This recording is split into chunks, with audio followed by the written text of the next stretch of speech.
Hello guys! Welcome back to my channel. At kung bago ka sa channel na to, I am Za and this is Za Canada.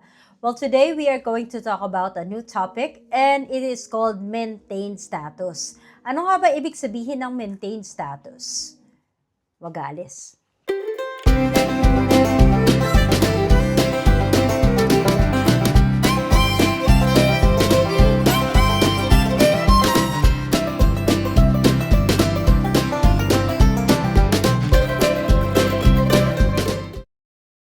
Alright, so before anything else, thank you so much sa lahat ng mga nag-subscribe sa akin lately. At kung hindi pa, mag-subscribe na po kayo. In my channel, we are talking about immigration updates and real talks ng mga Filipino here in Canada. And today, we are going to talk about something that might help anyone who are studying and working in Canada. Especially if you are if your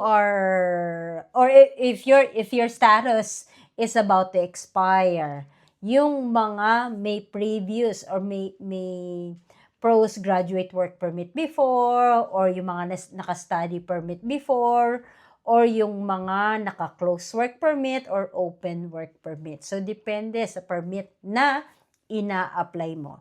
You can apply for a maintained status or implied status siya before, pero binago na nila yung pangalan, which is yun nga, yung maintained.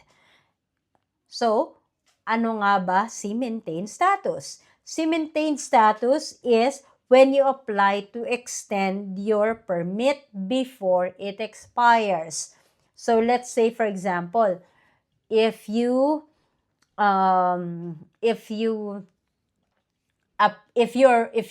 work permit expires in March 1, dapat 30 days before or at least 30 days before it expires, nakapag-submit ka na ng application to extend your work permit. At kapag inaprubahan nila yan, then you have maintained status. Okay? IRCC gives you the right to stay and work or study until they decide on your application. It used to be called implied status, pero yun na nga, in-update nila to maintained. Pero hindi yan basta-basta, okay? Dapat hindi dami yung application niya. So, pupunta tayo dyan. Ano nga ba ang ibig sabihin ng dami application hype? These are the people who are submitting application with fake or incomplete extension just to trigger maintained status.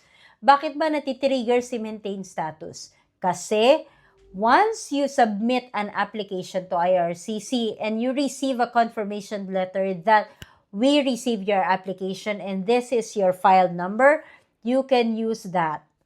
You can use that to work or study. Ibig sabihin, kung ano yung conditions on your previous work permit or kung ano yung conditions on your previous document, then ganyan pa rin yung pwede mong gawin. For example, kahit nag-expire si work permit mo, nag-expire, let's say for example, January 30, and you receive a confirmation letter that they receive your application. Nag-start na agad si maintained status niyan. Pero, the thing is, even if you receive that letter stating that they receive your application, and kung fake ang document ng ibinigay mo, or it's incomplete, which means na wala ka naman talagang job offer, wala naman talagang LMIA, o wala ka naman talagang iniintay na ibang employer na pwede mag-extend ng stay mo rito, then that is what they call dummy application. And may binago na sila dyan sa dummy application. So back in May 28 of 2025, they updated the rules to crack down on dummy extension applicants. Kasi may mga applications na ginagamit ito to buy time or to buy to get a legal status even habang naghahanap ng bagong employer na makapagbibigay sila ng job offer or eventually LMIA, PNP, or other pathways na pwede kang magstay sa Canada legally. So, you can no longer submit multiple extensions to extend your maintained status. And kasi before, they keep on submitting maintained status para mapahaba yung stay nila dito sa Canada. Pero, dun sa ginawa nila na update in May of 2025, ang ginawa nila is, if your first application was refused, then your next application for work permit extension or for maintained status will be refused as well. Okay? So, hindi na pwede yan. Okay? So, you have to make sure that you have to apply before the expiry of your work permit or of your study permit. Submit complete and legit application, and don't rely on dummy or fake files from anyone. Okay? Again, mahirap maban ni Canada. Pero, unfortunately, there are people who are doing this. At kala nila, they are only buying time or they are only using this to extend their legal stay sa Canada. Kasi, while you are on maintained status, then you can still work here in Canada. Kasi, if you're going to watch my previous video about visitor record, you can always extend your stay here in Canada by applying for a visitor record. But the disadvantage is you can no longer work. Hindi ka na pwede magtrabaho pag may visitor record ka. So, yung iba, ang ginagawa, to trick the system, they are applying for maintained status. And once they receive a confirmation letter that's stating that IRCC received their application, then they consider themselves on maintained status na. Pero, kung nakadami extension ka nga, then there are risks on your ongoing or on your next application kay IRCC. So most probably, if they find out that you applied for a dummy extension, then you might be accused of misrepresentation. Kasi in the first place, alam mo naman sa sarili mo what are the things or what are the required documents that you need to submit for work permit extension or maintained status, pero hindi mo siya ginawa. So that is misrepresentation. And it will lead to the refusal of your application. You will lose your status and, again, ban up to 5 years or future IRCC applications. And just to clarify everything about maintained status allow you to work and study under the same conditions while waiting. So whatever the condition that you have on your previous work permit will be the same condition that will apply in your maintained status. So kunyari, naka-study permit ka pala dati, kunyari lang, at naghihintay ka pa ng approval ng iyong PGWP. So as far as I know, you will be given a maintained status habang naghihintay ng decision for your PGWP.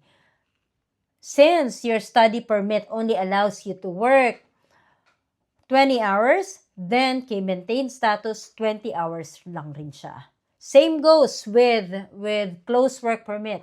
Let's say, for example, you applied for a closed or you had a closed work permit, and then may nahanap ka pala na bagong employer na makapagbibigay sa iyo ng job offer, and at the same time LMIA, and you applied for a work permit extension.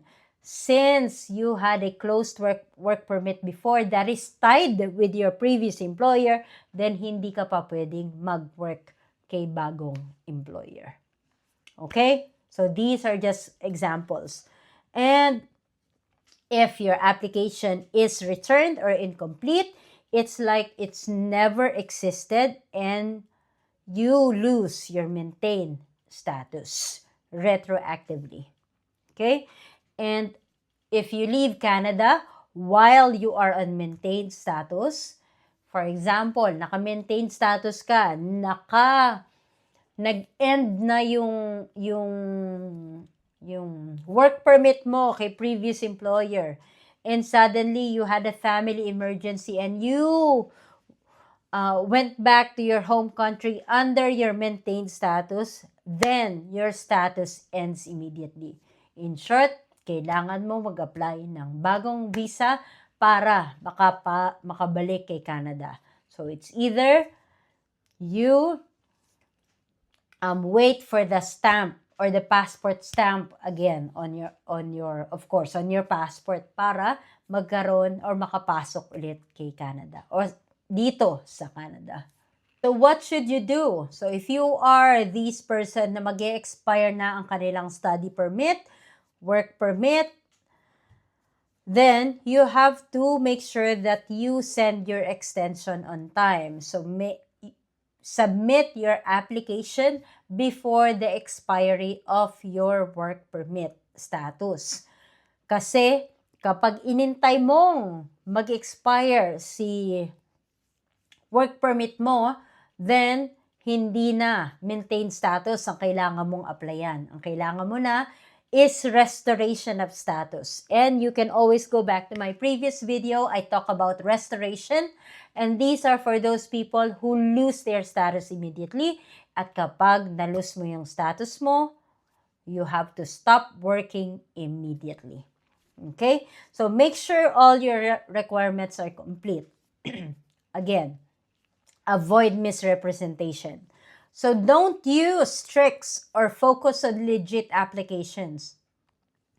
Well, we all know that there are no perfect world. So meron pa ring mga kahit legitimate immigration lawyer or consultant sila, para maka-attract sila ng clients, they go through the hassle or they go through all this hocus-pocus telling their clients that we can extend or we can help you extend your work permit here in Canada and we can provide you draft letter or mga kung ano-anong dummy applications. Then, run. Okay? So if they were able to manage to or para doktorin yung application nyo, wag kayong kumagat.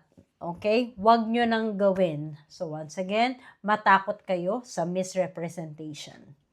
Okay? So, and if unsure, always consult to a trusted RCIC or immigration lawyer. So let's just summarize real quick. Maintained status is legit once done properly. So dummy applications are risky and mostly useless.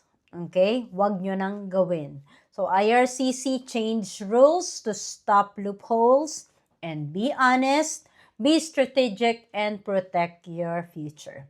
Okay? So that should be it for now for maintained status. I hope may natutunan kayo sa video na to. If you have any questions, don't forget to comment and like and subscribe to my channel.